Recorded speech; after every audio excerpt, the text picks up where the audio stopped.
Tengo un regalo para que aprenda, a ver. Tengo un Yo lo sé. A ver, muy Los bien. holandeses. Muy bien. Más de 4 millones de inmigrantes en ese momento. O sea, 4 de... Hola a todos, ¿cómo están? Bienvenidos a mi canal. Mi nombre, si todavía no me conocen, es Andrea. Y en el video de hoy vamos a recorrer un poco Nueva York, Wall Street, y vamos a conocer un poco de su historia. Contratamos un free tour por Civitatis, así que voy a ir grabando con el free tour y les voy a dejar abajo el free tour que contratamos también y les voy a ir contando la historia de esta ciudad. Sinatra nació ahí y el tipo hace canciones de todo el tiempo de Nueva York, es el representante de Nueva York y es de New Jersey. New Jersey es otro estado. Y bueno, viste, de esas cosas que vos decís, qué raro este tipo, ¿verdad? Qué capo, ¿eh? Se hizo referente de Nueva York y hizo las mejores canciones históricas. ¿Alguien sabe quién fue la primera colonia que llegó a Nueva York? Tengo un regalo para que aprenda, a ver. Yo lo sé. A ver, muy Los bien. holandeses. Muy bien, acá te vas a llevar un grupo. Tengo más, años más tarde, 40 años más tarde, en el 64, vinieron los ingleses. Pero ¿qué pasó con los holandeses? Los holandeses llegaron acá y encontraron con un animal, que después le voy a preguntar, vayan pensando, es un animal autóctono de acá, se exportaba la piel, ¿no? Que se trabajaba la piel en Europa. Resulta que en Holanda había un tipo de piel que era como Hermès, ¿conocen la marca de lujo? Era súper costosa. Y este era un producto de lujo, ¿por qué? Porque era térmico, aguantaba el frío, pero este animal no se consume su carne, no es para comer. Entonces los holandeses se dedicaron siempre al comercio, siempre a exportar los recursos de acá. Y cuando vinieron los ingleses vinieron, viste, como siempre venían los ingleses en esa época, no sé cómo será ahora, pero viste que vienen vamos a crear una guerra, el que gana se queda con todo, ¿no? Y los holandeses, ya comerciantes, para que entiendan un poco la cultura general de dónde viene, ¿no?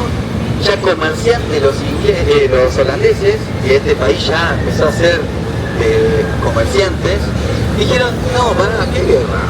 Nosotros somos comerciantes, no me vengas a matar para llevarte mi recurso, tengo que morir, yo quiero vivir tranquilo. Vamos a hacer así. No vamos a hacer ni una guerra y fíjense ustedes, vamos a ver cómo negociamos, qué me dan ustedes, yo les pago los taxes que quieran, vamos a hacer, los taxes es los impuestos, vemos qué les sirve, qué no.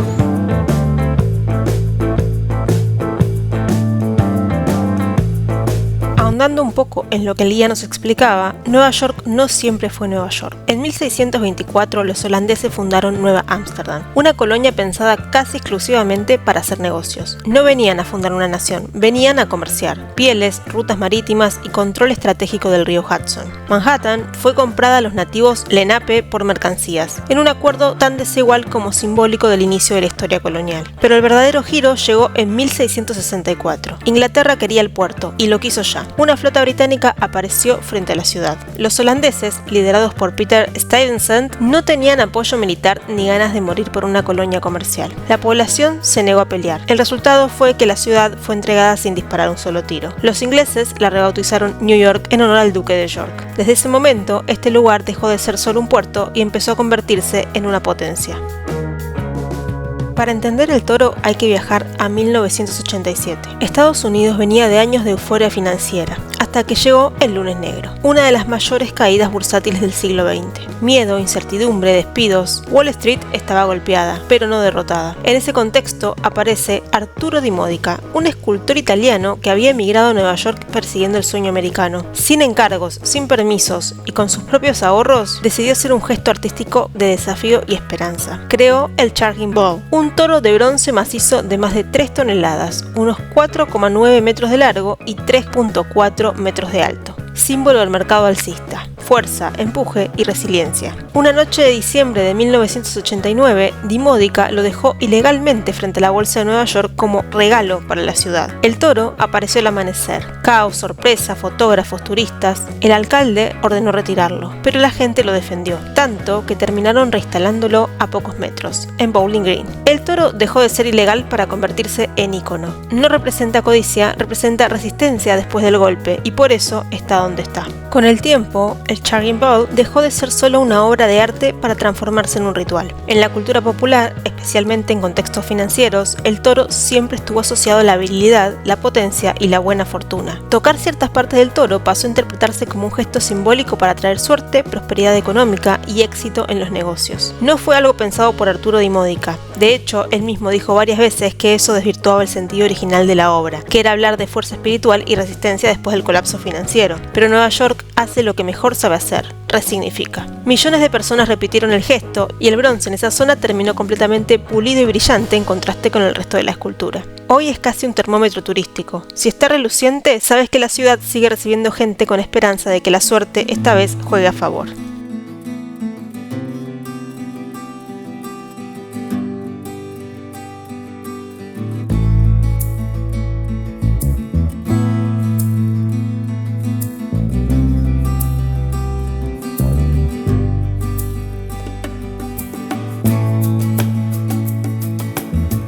Respecto a la estación Bowling Green, no es una más. Es la más antigua del metro de New York. Abrió en 1905 cuando la ciudad explotaba en crecimiento y necesitaba moverse rápido. Originalmente era una terminal elegante, con mosaicos, curvas suaves y detalles que todavía se conservan. Si mirás bien, vas a ver baldosas originales con el nombre de la estación, algo rarísimo hoy. Además, está justo donde empezó todo, el extremo sur de Manhattan. Por acá pasaron banqueros, inmigrantes, trabajadores, soldados, y hoy sigue funcionando como un puente entre el pasado y la ciudad hiperactiva que vemos ahora.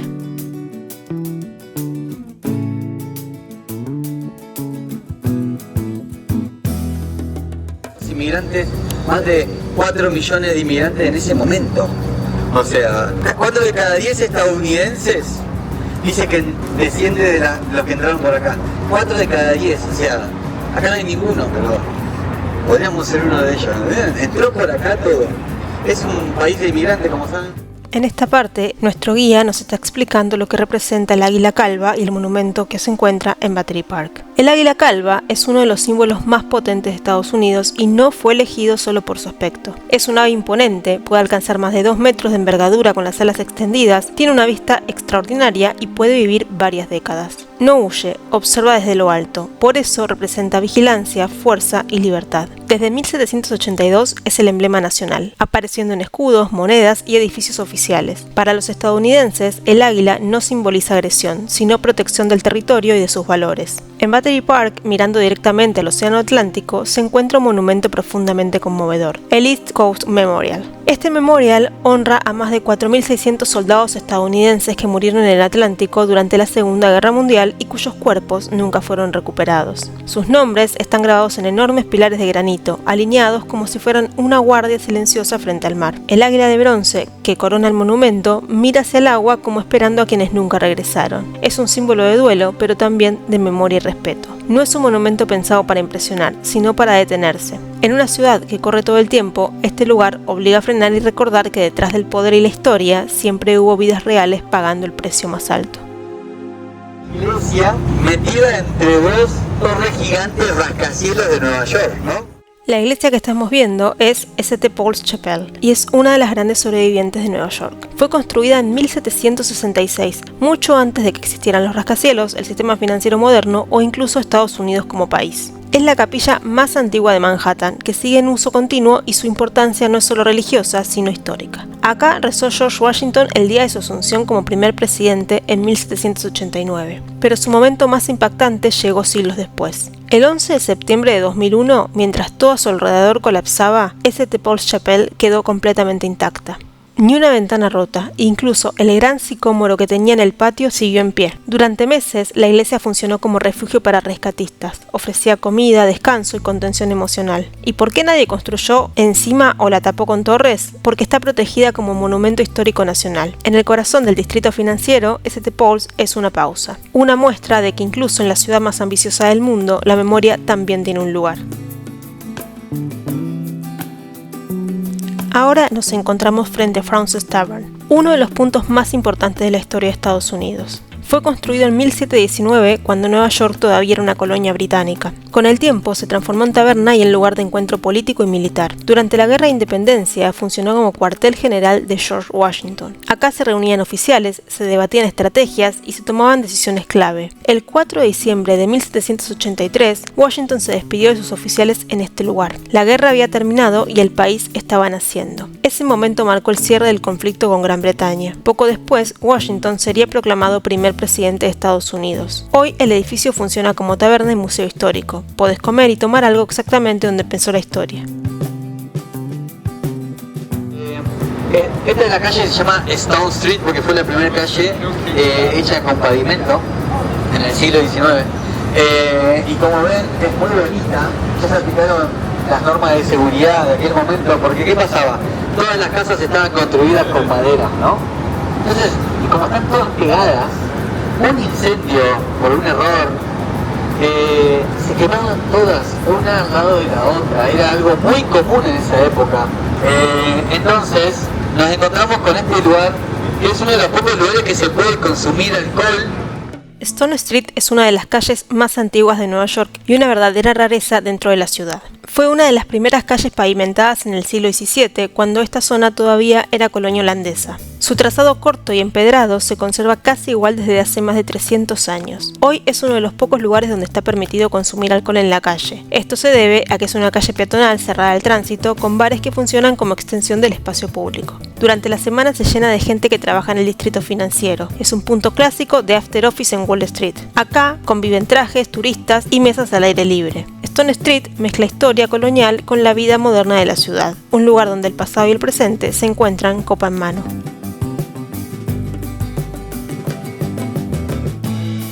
Ahora pasamos a Delmónicos, que no es solo un restaurante, es una institución. Fue fundado en 1837 y fue el primero en ofrecer menú a la carta y platos icónicos como el Delmónicos Steak. Acá comieron presidentes, banqueros y celebridades. Comer en Delmónicos es probar la alta cocina donde nació.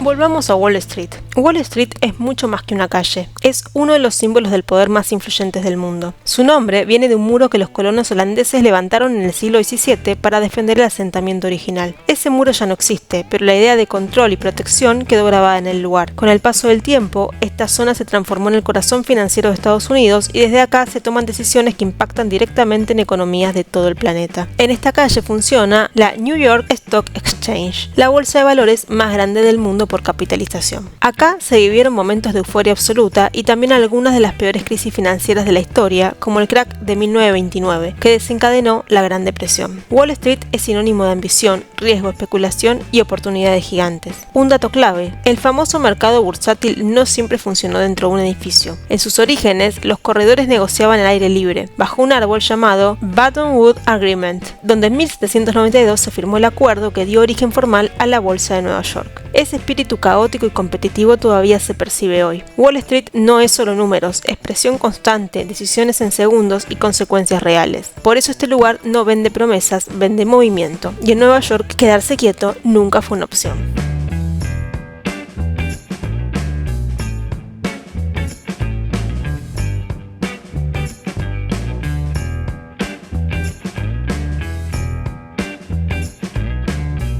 La Niña Sin Miedo apareció en 2017 en pleno distrito financiero, en un contexto de fuerte debate sobre el rol de las mujeres en el poder económico. Fue creada por la escultora Kristen Bisbal como una obra de arte con mensaje social. Inicialmente fue colocada frente al toro de Wall Street, mirándolo de frente en actitud desafiante. La figura representa coraje, determinación y confianza frente a un sistema históricamente dominado por hombres. Su postura, con las manos en la cintura y la mirada firme, transmite seguridad sin agresividad. Generó una enorme repercusión mediática y debate público. Hoy es uno de los símbolos más fotografiados de Wall Street y del cambio cultural en marcha.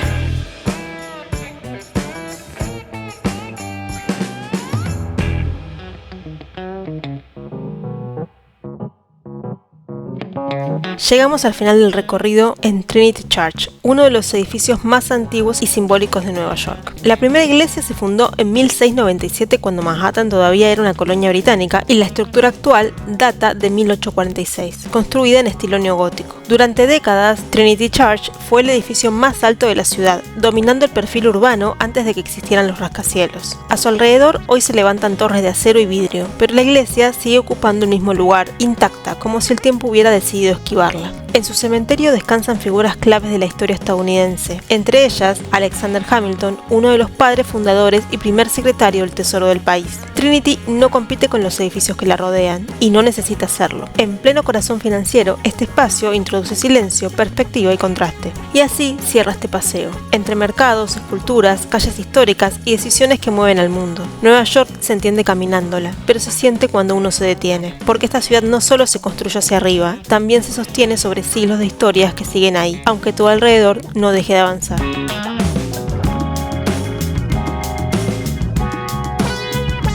Espero que les haya gustado este video, cuéntenme qué les pareció, no se olviden de darle me gusta con la manito, suscribirse al canal si todavía no se suscribieron y será hasta un próximo videito. Adiós.